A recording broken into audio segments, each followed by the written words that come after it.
Assalamualaikum warahmatullahi wabarakatuh. Ya teman-teman, hari ini saya kedatangan pasien mesin lama ini. Waduh, kata pemiliknya mesin ini dalam kondisi sedang sakit, yang katanya hasil jahitan tidak bisa rapi atau tidak bisa menganyam, alias ada spasi di setiap jahitannya. Dan kali ini saya akan mencoba mengecek apa kendala daripada mesin tersebut.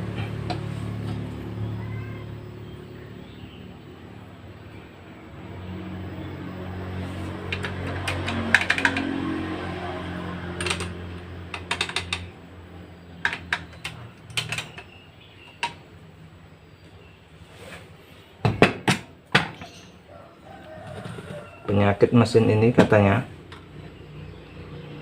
tidak bisa menganyam. Terus yang kedua, kadang untuk tebal jarum sering patah. Nah, jadi apa penyakitnya? Kita coba cari-cari dulu.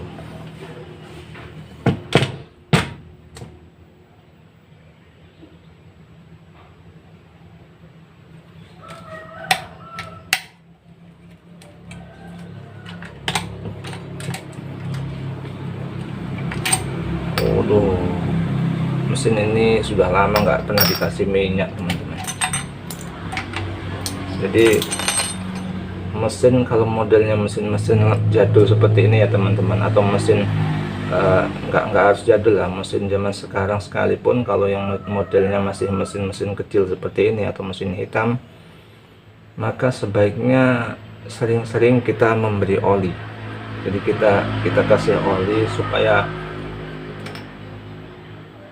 tidak terjadi pergeseran besi dengan besi itu halus, jadi nggak seret, jadi nggak makan besi sama itu yang nggak aus, istilahnya aus nggak kemakan. Nah kalau ini bulan-bulan ini kalau misalkan terus-terusan berputar dalam kondisi kering tanpa ada oli, maka bulan-bulan akan termakan. Bisa jadi dudukannya ini akan termakan, jadi akan mengakibatkan aus.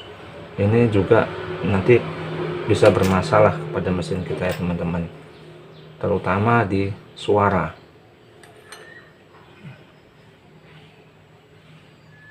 Oke, bagus, kulit bawang masih bagus, bulan-bulan bagus.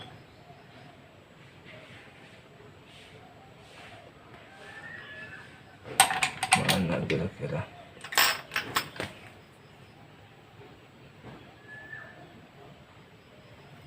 Oke, kita kembalikan lagi teman-teman.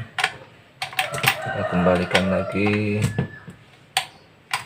karena posisi bawahnya sepertinya masih bagus. Karena mesin ini teman-teman ya, kemarin sempat saya tanyakan, mesin ini sebelum terjadi awal mulanya terjadi benturan katanya. Jadi terjadi bentuk ketika menjahit tebal atau bahan levis, terjadi benturan yang mengakibatkan jarum patah. Dan setelah itu setelah terjadinya benturan tadi, ini sering terjadi yang namanya benturan dan benturan kembali. Terus di samping itu juga benang jahitan, hasil jahitannya ini tidak bisa menganyam. Kadangkala hanya sekali dua kali nyangkut, sudah itu spasi lagi atau tidak ngait antara benang bawah dan benang atas. Jadi awal mulanya dikarenakan terjadinya benturan.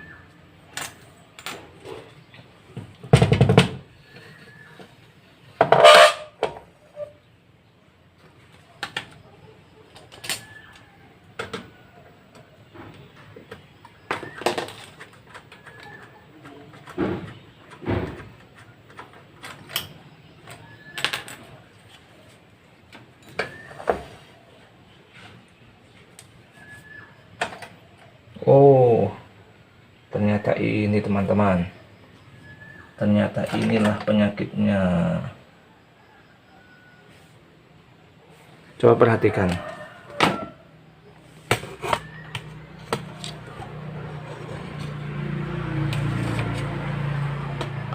Coba perhatikan bosku. Nah, begini. Ini.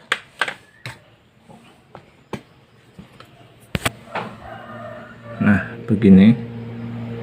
Perhatikan, tolong perhatikan ujung jarum, teman-teman. Tuh, ujung jarumnya perhatikan tolong. Nah, ternyata ujung jarum ini tidak pas di tengah-tengah lubang dek D. Ini namanya, saya kasih ini, kalau saya sebutnya ini namanya blok D. Nanti kalau blok D di sini ada tempat namanya blok D. Ini dek, namanya dek setengah lingkaran. Nah, jadi ujung jarum ini ujung jarum ini jatuhnya tidak tepat di tengah-tengah lubang dek setengah lingkaran. Nah, inilah teman-teman, inilah penyebabnya. Inilah penyebabnya sehingga jahitan tidak mau menganyam. Ya. Ini kalau dipaksa memang teman-teman, kalau untuk kita menjahit tebal, kalau dipaksa.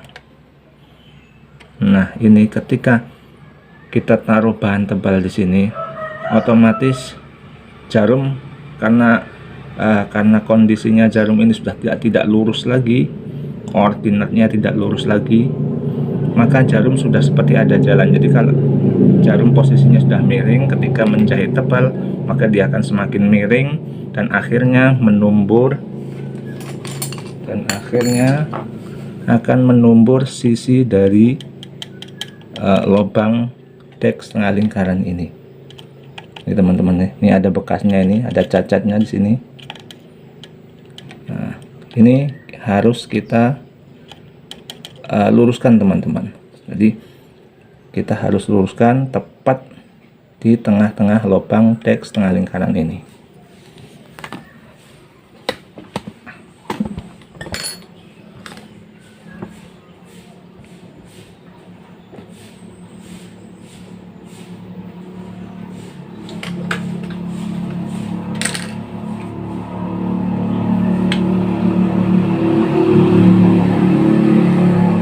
Oke, cara meluruskan jarum ini supaya bisa tepat lurus di tengah-tengah lubang.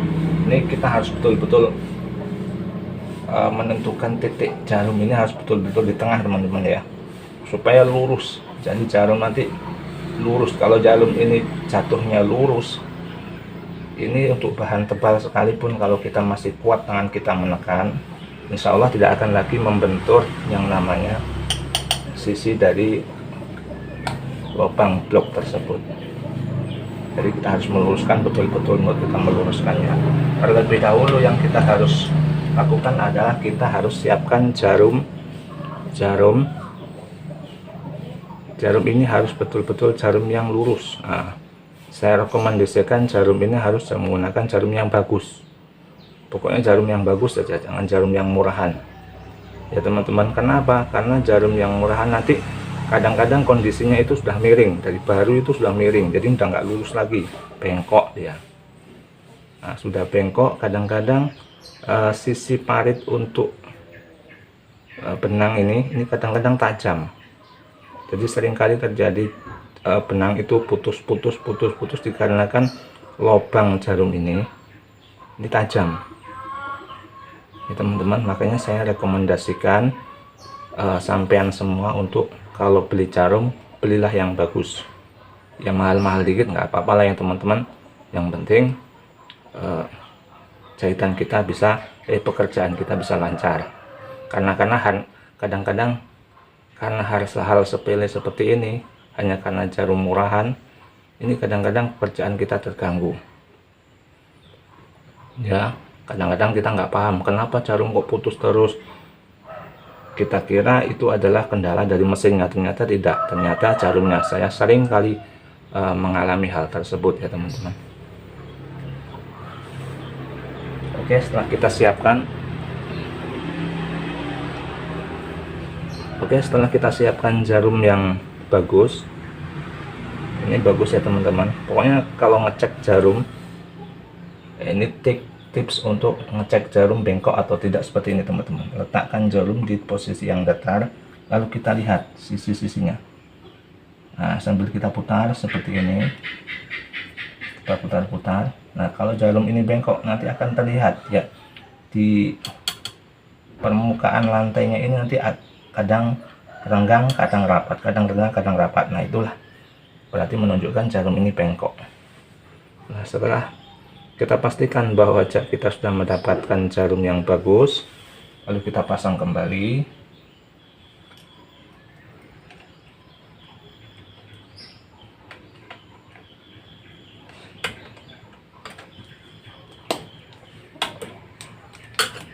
Seperti ini.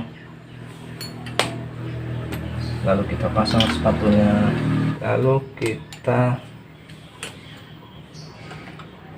perhatikan teman-teman, di bawah tiang jarum ini ada sisa. Oke, perhatikan teman-teman ya. Nah, saya tunjukkan ini. Nah teman-teman, tolong perhatikan, di bawah tiang jarum ini, di bawah baut pengencang jarum ini ada sisa tongolan dari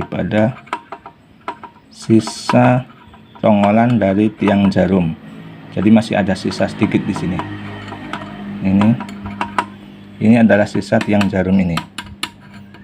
Tiang jarum ini ke bawah, di bawah baut ini masih ada sisa. Nah, pada sisa inilah kita akan melakukan kita pukul di sini. Jadi kita ketok dengan menggunakan palu kecil, jangan besar-besar, nanti hancur mesinnya. Nah, jadi kita menggunakan palu kecil atau dengan alat lain yang bisa untuk memukul, boleh obeng, boleh kunci dan sebagainya. Nah, di sini nanti kita lakukan pengetokan. Jadi kita ketok, kita arahkan kemana posisi ujung jarum ini supaya pas tengah-tengah daripada lubang blok tersebut. Gitu ya teman-teman ya. Oke, kita lakukan.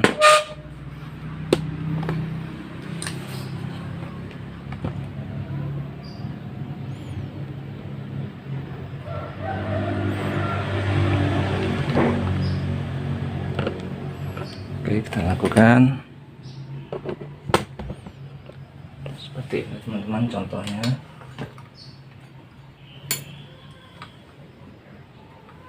Seperti ini teman-teman, contohnya ya.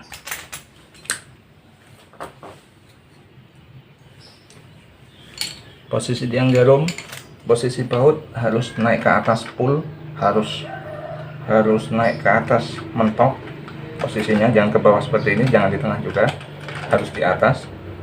Nah, ini harus naik ke atas. Setelah itu kita melakukan pengetokan seperti ini. Nah, ini kita letakkan ujung obeng ini di posisi yang saya tunjukkan tadi teman-teman. Nah, seperti ini.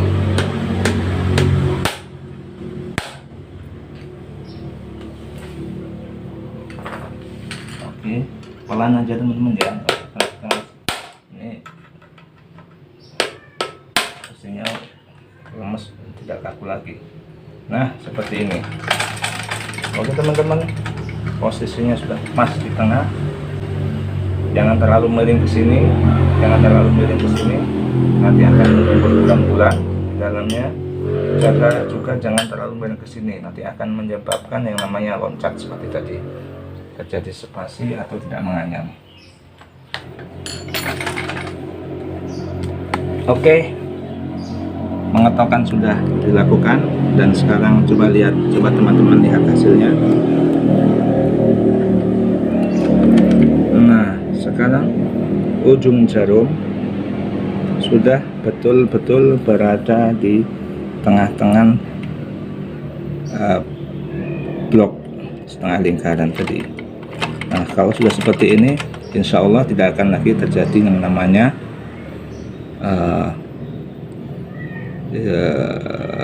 tidak lagi terjadi yang namanya loncat-loncat atau tidak menganyam seperti ini ya. Yang penting setelan awal, misalkan mesin Anda tadi ternyata dalam kondisi bagus, dan ketika terjadi benturan terus berubah setelan, maka sudah dapat dipastikan inilah yang bermasalah tadi. Kalau setelan bulan-bulan bagus, maka inilah penyakitnya. Oke, sekian tutorial ini, semoga bermanfaat. Kalau Anda suka, tekan tombol like,